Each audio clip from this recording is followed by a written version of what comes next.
Τα χρόνια τότε ήταν εύκολα εδώ? Εδώ. Ναι. Εμένα θα ρωτάς, αυτούς ακόμα και νέοι νομίζω ξέρουν πως οι παππούδες τους τι τραβούσανε. Φτώχεια. Γιατί πώς αποφάσισες να το τυπώσεις αυτό το βιβλίο? τυπώσει. Τι ανάγκη ένιωθες για να το κάνεις? Κοίταξε, αυτό το έκανα εγώ τόσα χρόνια, το είχα γραμμένο, έτσι δεν είναι. Ναι. Και λέω θα πάει χαμένο αυτός ο κόπος, λέω τα παιδιά μου και παντού στον Αχέλαο. Παιδί μου, τον λέω, άμα πεθάνω αυτό θα πάει χαμένο. Τουλάχιστον ας δώσουμε την καταγωγή από που ήρθαμε στα εγγόνια μας και στους πατεράδες μας. Ναι. Και κανένας και άξιος και ξέρει για να έγραφε ένα βιβλίο το οποίο αυτό έχει μεγάλη αξία άμα το διαβάσεις καλά. Δηλαδή τι τραβούσαν οι παππούδες και πώς.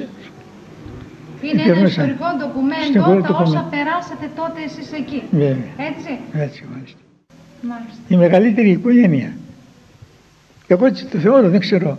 Και όλοι μαζί, Όλοι μαζί. Είσαι ευτυχισμένος παππού όταν όλοι μαζί μαζεύεστε? Πώς αισθάνεσαι την ώρα εκείνη? Γι' αυτό ζω. Ναι. Γι' αυτό ζω. Σήμερα νομίζω πήρα 10 χρόνια. Ακόμα. Έτσι το νομίζω. Ναι. Διότι ο πλούτος και όλα είναι τα παιδιά. Μην ζηλεύεις αυτά όλα. Εσείς ήσασταν 11 αδέρφια. 11 παιδιά έκανες παππού. Και έχεις πόσα εγγόνια? Εγγόνια 27. 27 δισέγγωνα γνώρισες? 17 δισέγγωνα. 17 δισέγγωνα της πατρίας. Να ζήσεις παππού και να χαρείς και τα τρισέγγωνα. Ευχαριστώ.